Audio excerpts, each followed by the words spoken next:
네. 어서 오세요, 어서 오세요. 네, 오늘은 운수 좋은 날을 읽을 거고요. 운수 좋은 날과 비상함과 러브레터 이렇게 두 개를 읽을 건데, 일단 먼저 오늘 운수 좋은 날 한번 읽어 볼게요. 운수 좋은 날, 현진감. 새침하게 흐린 품이 눈이 올 듯 하더니 눈은 아니오고 얼다가만 비가 추적추적 내리는 날이었다. 이날이야말로 동소문 안에서 인력 거꾼 노릇을 하는 김첨지에게는 오래간만에도 닥친 운수 좋은 날이었다. 문 안에 들어간답시는 앞집 마마님을 전찻길까지 모셔다 드린 것을 비롯으로 행여나 손님이 있을까 하고 정류장에서 어정어정하며 내리는 사람 하나하나에게 거의 비는 듯한 눈길을 보내고 있다가 마침내 교원인 듯한 양복쟁이를 동광학교까지 태워다 주기로 되었다. 첫 번에 30전, 둘째 번에 50전. 아침 대바람에 그리 흉치하는 일이었다. 그야말로 재수가 옴붙어서 근 열흘 동안 동구경도 못한 김첨지는 10전짜리 백동화 서푼 또는 5푼이 찰칵하고 손바닥에 떨어질 거의 눈물을 흘릴 만큼 기뻤었다. 더구나 이날 이때에 이 80전이라는 돈이 그에게 얼마나 유용한지 몰랐다. 컬컬한 목에 모주 한 잔도 적실 수 있거니와 그보다도 앓는 아내에게 설렁탕 한 그릇도 사다 줄 수 있습니다. 그의 아내가 기침으로 쿨룩거리기는 벌써 달포가 넘었다. 조밥도 굶기를 먹다시피 하는 형편이니 물론 약 한 첩 써본 일이 없다. 구태여 쓰려면 못을 봐도 아니로되 그는 병이란 놈에게 약을 주어 보내면 재미를 붙여서 자꾸 온다는 자기의 신조에 어디까지 충실하였다. 따라서 의사에게 보인 적이 없으니 무슨 병인지는 알 수 없으되 반드시 누워가지고 일어나기는 새로 모르도 못 눕는 걸 보면 중증은 중증인 듯. 병이 이대도록 심해지기는 열흘 전에 조밥을 먹고 체한 때문이다. 그때도 김첨지가 오래간만에 돈을 얻어서 좁쌀 한 대와 10전짜리 나무 한 단을 사다 주었더니 김첨지의 말이 의지하면 그 오라질 년이 천방지축으로 냄비에 대고 끓였다. 마음은 급하고 불길은 달지 않아 채 익지도 않은 것을 그 오라질 년이 숟가락은 그만두고 손으로 움켜서 두 뺨에 주먹덩이 같은 혹이 붉어지도록 누가 빼앗을 듯이 처박질 하더니만 그날 저녁부터 가슴이 땡긴다, 배가 킹긴다고 눈을 헙뜨고 지랄병을 하였다. 그때 김첨지는 여러와 같이 성을 내며 에이 오라질년, 조랑복은 할 수가 없어. 못 먹어 병, 먹어서 병. 어쩌란 말이야. 왜 눈을 바로 떼지 못해? 하고 알련이의 뺨을 한번 후려갈겼다. 흡뜬 눈은 조금 바루어졌건만 이슬이 맺히었다. 김첨지의 눈시울도 뜨끈뜨끈하였다. 이 환자가 그러고도 먹는 데는 물리지 않았다.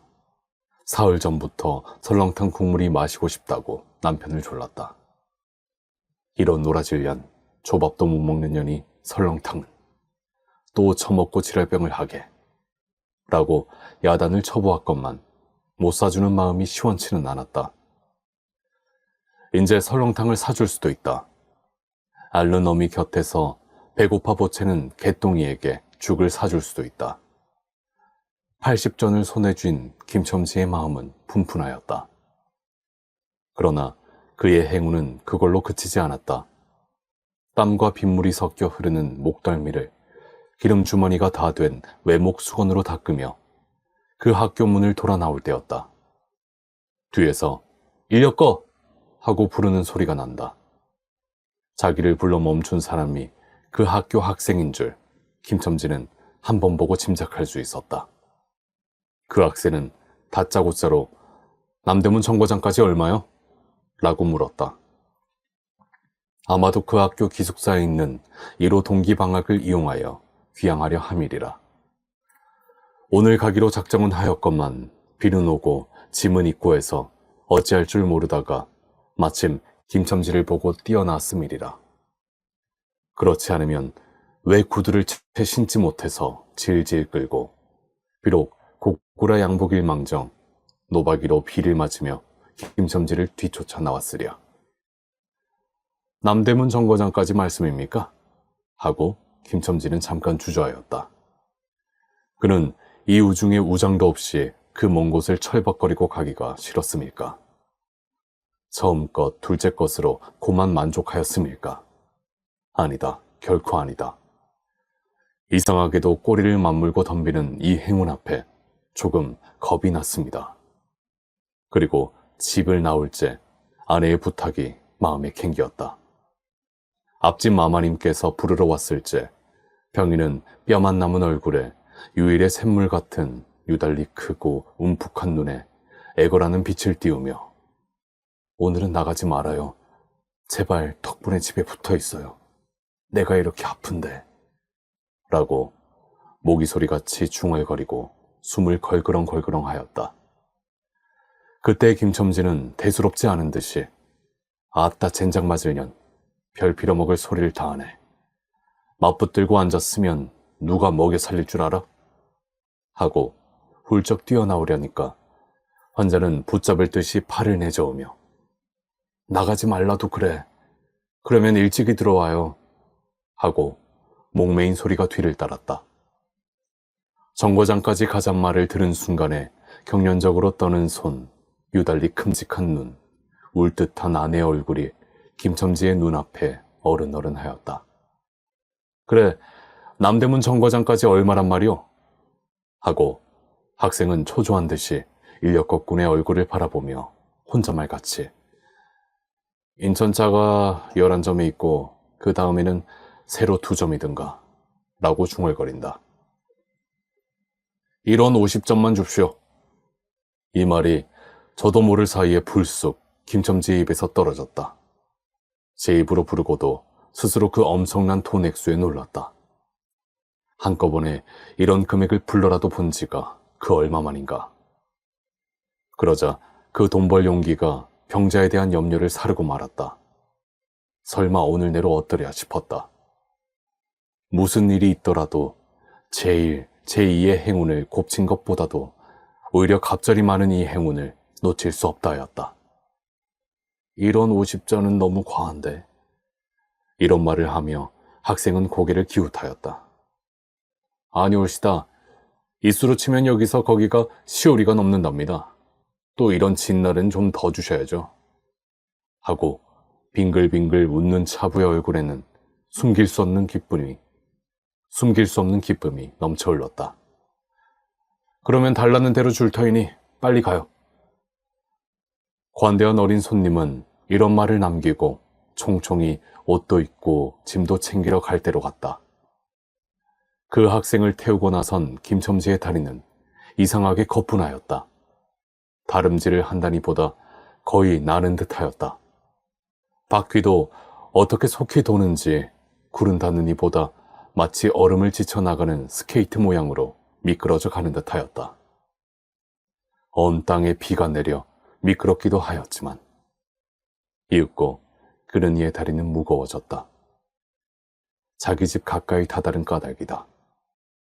새삼스러운 염려가 그의 가슴을 눌렀다. 오늘은 나가지 말아요. 내가 이렇게 아픈데. 이런 말이 잉잉 그의 귀에 울렸다. 그리고 병자의 움쑥 들어간 눈이 원망하는 듯이 자기를 노리는 듯하였다. 그러자 엉엉하고 우는 개똥이의 곡성을 들은 듯 싶다. 딸꾹딸꾹하고 숨 모으는 소리도 나는 듯 싶다. 왜 이리요? 기차 놓치겠구먼. 하고 다니의 초조한 부르짖음이 간신히 그의 귀에 들어왔다. 언뜻 깨달으니 김첨지는 인력거를 쥔 채 길 한복판에 엉거주춤 멈춰있지 않은가. 예. 하고 김첨지는 또다시 다름질하였다. 집이 차차 멀어갈수록 김첨지의 걸음에는 다시금 신이 나기 시작하였다. 다리를 제게 놀려야만 쉴 새 없이 자기의 머리에 떠오르는 모든 근심과 걱정을 잊을 듯이. 정거장까지 끌어다 주고 그 깜짝 놀란 1원 50전을 정말 제 손에 쥐매 제 말 맞다나 10리나 되는 길을 비를 맞아가며 질퍽거리고 온 생각은 아니하고 거저나 얻은 듯이 고마웠다. 졸부나된 듯이 기뻤다. 제 자식발밖에 안 되는 어린 손님에게 몇 번 허리를 굽히며 안녕히 다녀옵쇼! 라고 깍듯이 재우쳤다. 그러나 빈 인력거를 털털거리며 이 우중에 돌아갈 일이 꿈밖이었다. 노동을 하여 흐른 땀이 식어지자 굶주린 창자에서 물 흐르는 옷에서 어슬어슬 한기가 솟아나기 비롯하며 이런 50전이란 돈이 얼마나 괜찮고 괴로운 것인 줄 절절히 느끼었다. 정거장을 떠나는 그의 발길은 힘 하나 없었다. 온몸이 옹성그려지며 당장 그 자리에 엎어져 못 일어날 것 같았다. 젠장 맞을 것. 이 비를 맞으며 빈 인력거를 털털거리고 돌아를 간담. 이런 빌어먹을 제 할미를 붙을 비가 왜 남의 상판을 딱딱 때려? 그는 몹시 화증을 내며 누구에게 반항이나 하는 듯이 개걸거렸다. 그럴 즈음에 그의 머리엔 또 새로운 광명이 비쳤나니 그것은 이러고 갈 게 아니라 이 근처를 빙빙 돌며 차 오기를 기다리면 또 손님을 태우게 될는지도 몰라 란 생각이었다. 오늘 운수가 괴상하게도 좋으니까 그런 요행이 또 한 번 없으리라고 누가 보증하랴. 꼬리를 굴리는 행운이 꼭 자기를 기다리고 있다고 내기를 해도 좋을 만한 믿음을 얻게 되었다. 그렇다고 정거장 인력거꾼의 등살이 무서우니 정거장 앞에 섰을 수는 없었다. 그래, 그는 이전에도 여러 번 해본 일이라 바로 정거장 앞 전차 정류장에서 조금 떨어지게 사람 다니는 길과 전차길 틈에 인력거를 세워놓고 자기는 그 근처를 빙빙 돌며 형세를 관망하기로 하였다. 얼마 만에 기차는 왔고 수십 명이나 되는 손이 정류장으로 쏟아져 나왔다. 그 중에서 손님을 물색하는 김첨지의 눈엔 양머리에 뒤축 높은 구두를 신고 망토까지 두른 기생퇴물인 듯 남봉 여학생인 듯 여편 내 모양이 띄었다. 그는 슬근슬근 그 여자의 곁으로 다가들었다. 아씨, 인력거 아니 타시랍쇼? 그 여학생인지 만지가 한참은 매우 때깔을 빼며 입술을 꼭 다문 채 김첨지를 거들떠 보지도 않았다. 김첨지는 국어라는 거지나 무엇인지 여해연방 그의 기색을 살피며 아씨, 정거장 애들보단 아주 싸게 모셔다 드리겠습니다. 댁이 어디신가요? 하고 주근주근하게도 그 여자의 들고 있는 일본식 버들고리짝에 제 손을 대었다. 왜 이래? 남 귀찮게. 소리를 병력같이 지르고는 돌아선다. 김첨지는 어랍쇼? 하고 물러섰다. 전차는 왔다. 김첨지는 원망스럽게 전차 타는 일을 노리고 있었다. 그러나 그의 예감은 틀리지 않았다. 전차가 빡빡하게 사람을 싣고 움직이기 시작하였을 때 타고 남은 손 하나가 있었다. 굉장하게 큰 가방을 들고 있는 걸 보면 아마 붐비는 차 안에 짐이 크다 하여 차장에게 밀려 내려온 눈치였다. 김첨지는 되어섰다. 인력거를 타시랍쇼. 한동안 값으로 승강이를 하다가 60전에 인사동까지 태워다 주기로 하였다.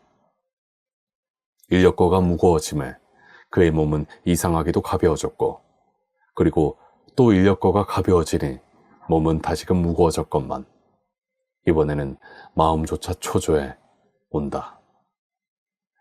집의 광경이 자꾸 눈앞에 어른거려 이제 요행을 바랄 여유도 없었다.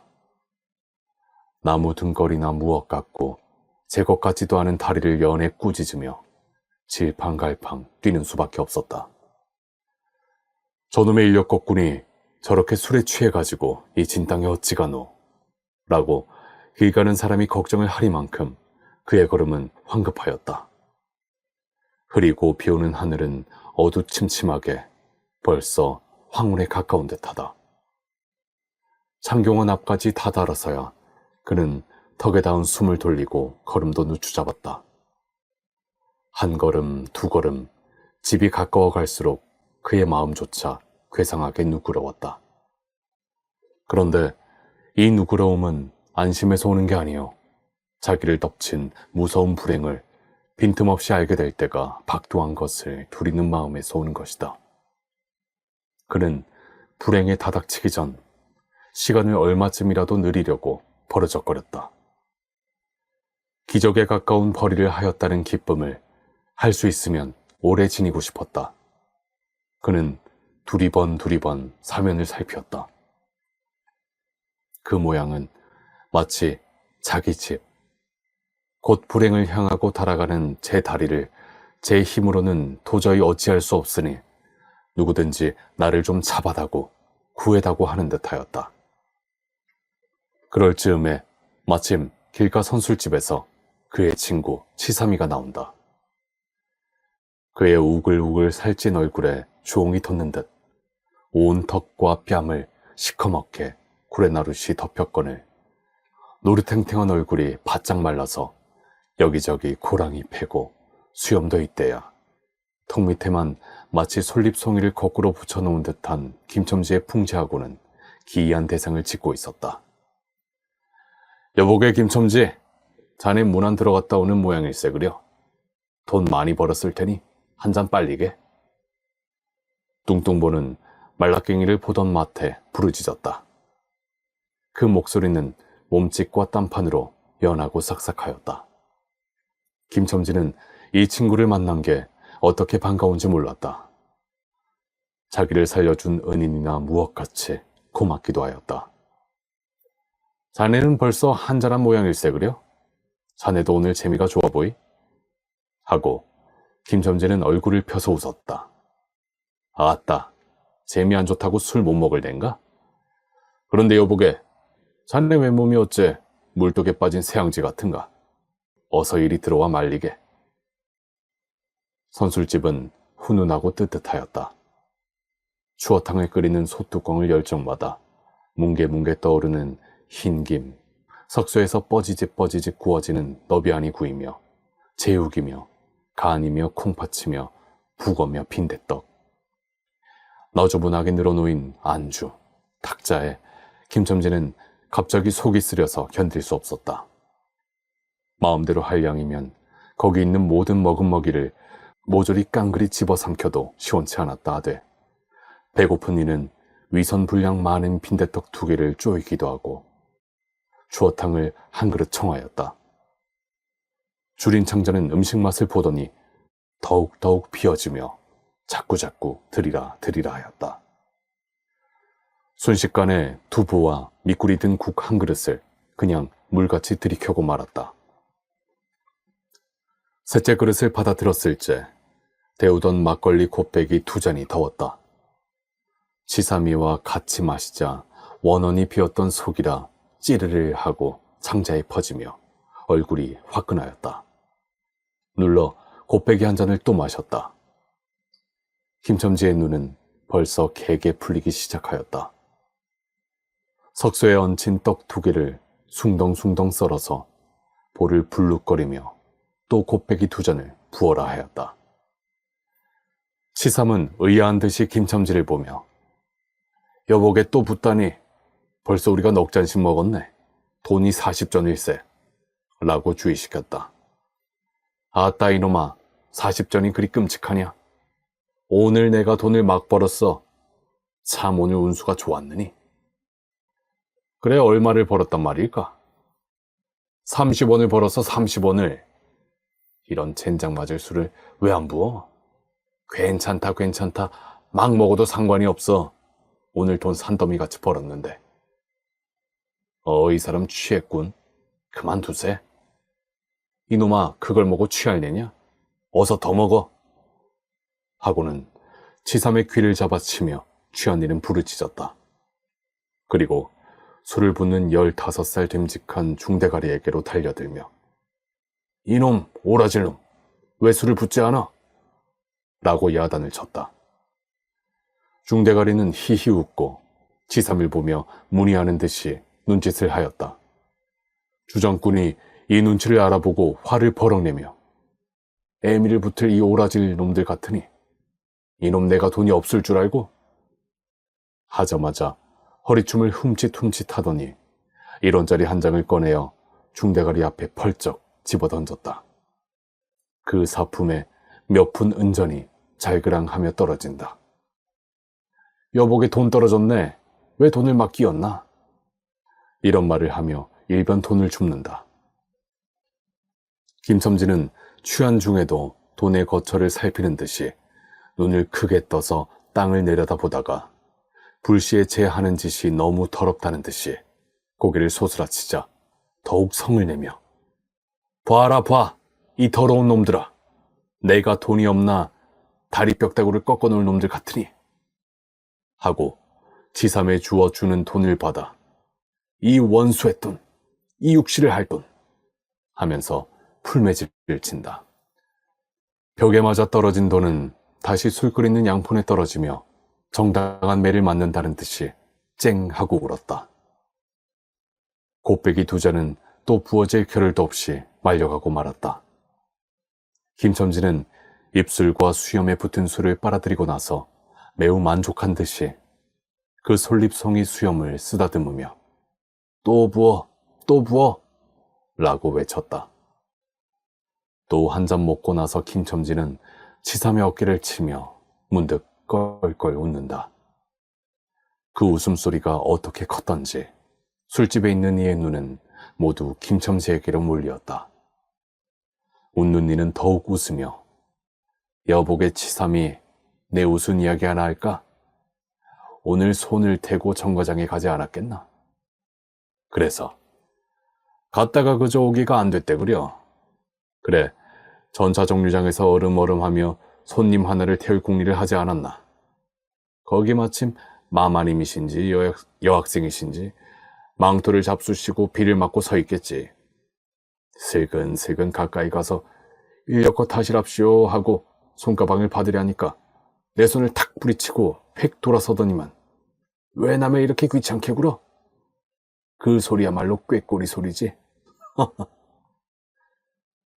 김첨지는 교묘하게도 정말 꾀꼬리 같은 소리를 내었다. 모든 사람은 일시에 웃었다. 빌어먹을 깍쟁이 같은 년. 누가 저를 어쩌나?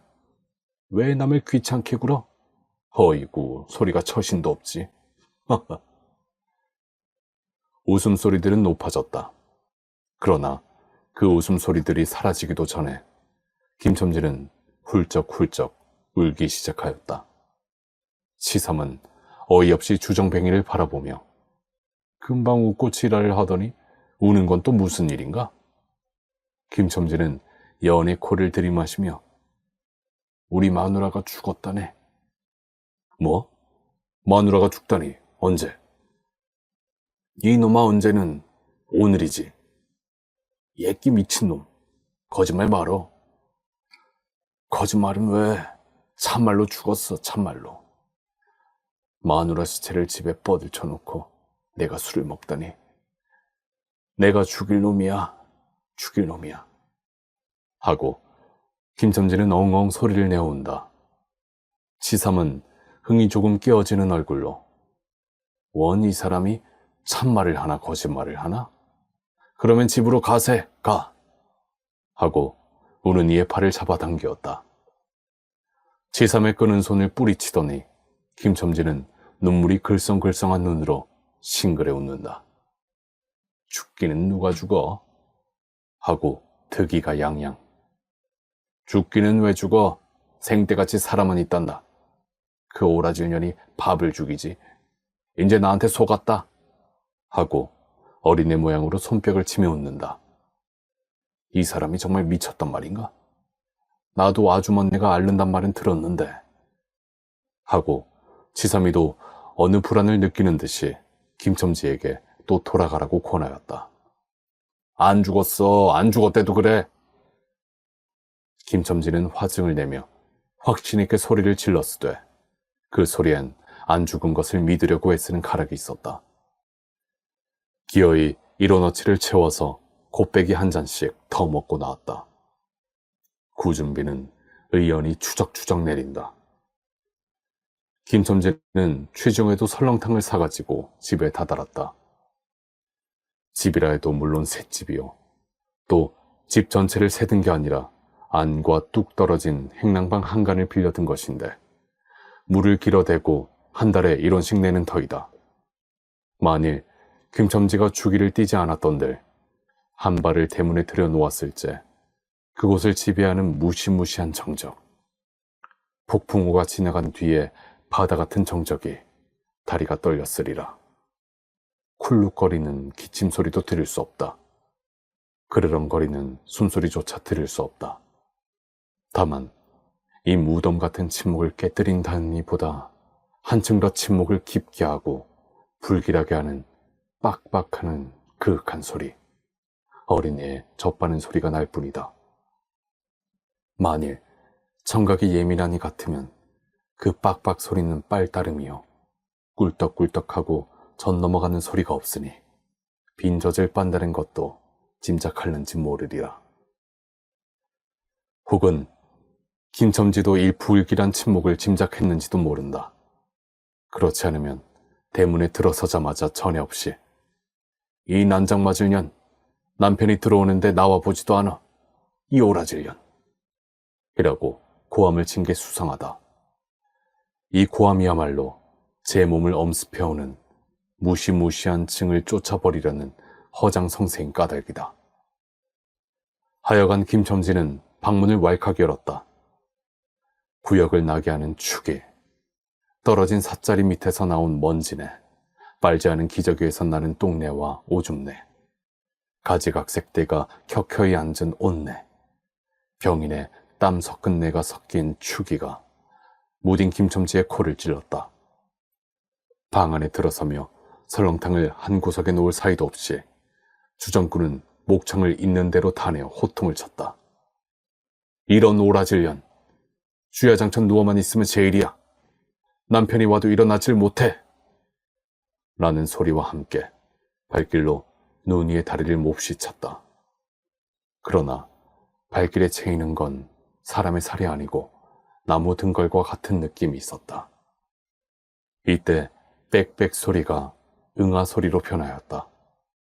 개똥이가 물었던 젖을 빼어놓고 운다. 운데도 온 얼굴을 찡기려 붙여서 운다는 표정을 할 뿐이다. 응아 소리도 입에서 나는 게 아니고 마치 뱃속에서 나는 듯하였다. 울다가 울다가 목도 잠겼고 또 울 기운조차 시진한 것 같다. 발로 차도 그 보람이 없는 걸 보자 남편은 아내의 머리맡으로 달려들어 그야말로 까치집 같은 환자의 머리를 꺼들어 흔들며 이년아 말을 해 말을. 입이 붙었어 이 오라질년. 응? 이것 봐. 아무 말이 없네. 이년아 죽었단 말이냐? 왜 말이 없어? 응? 또 대답이 없네. 정말 죽었나 보이. 이러다가 눈 위에 흰 창을 덮은 위로 짙은 눈을 알아보자마자 이 눈깔, 이 눈깔. 왜 나를 바라보지 못하고 천장만 보느냐? 응? 하는 말 끝엔 목이 메었다. 그러자 산 사람의 눈에서 떨어진 달걀똥 같은 눈물이 주근이의 뻣뻣한 얼굴을 어릉어릉 적시었다. 문득 김첨지는 미친 듯이 제 얼굴을 주근이의 얼굴에 한데 비비대며 중얼거렸다. 설렁탕을 사다 놓았는데 왜 먹지를 못하니? 왜 먹지를 못하니? 괴상하게도 오늘은 운수가 좋더니만.